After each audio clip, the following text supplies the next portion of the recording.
નમસ્કાર મિત્રો, રમેશભાઈ પાચાણી પદ્મપરાગ એમનો આજનો સંદેશો આપણે સદભાવના વૃદ્ધાશ્રમના પ્લેટફોર્મ પર આપણે સાંભળીએ. જે સમાજમાં સંકલ્પ ઉગાડી શકે, જે સમાજમાં સંકલ્પને ઉગાડી શકે, જે સર્વમાં સદભાવના ઉછેરી શકે, જે મોઢું નાલે ફેરવી વિકાસની તકે, જે ફરજે ધરે પહેલ ના હઠ કરે હકે, જે પરમાર્થે ઘસે પંડ છતાં ના છકે, વિસ્તારે બને વૃક્ષ અછતે ના અટકે. આ વિસ્તારે બને વૃક્ષ, એ અછતે ના અટકે, વાવે ઉગાડે અને ઉછેરે વૃક્ષો. સદભાવના વૃદ્ધાશ્રમ વાવવા પૂરતું સીમિત નથી, એ વાવે છે, ઉગાડે છે અને ઉછેરે પણ છે. વાવે ઉગાડે ઉછેરે વૃક્ષો.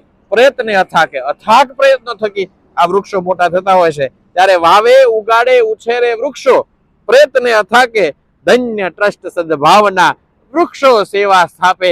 આ વૃક્ષો સેવા સ્થાપે. રમેશભાઈ પાચાણી પદ્મપરાગ સદભાવના વૃદ્ધાશ્રમનો આવા 150 કરોડ વૃક્ષો વાવી અને ઉછેરવાનો સંકલ્પ સદભાવના વૃદ્ધાશ્રમ રાજકોટ.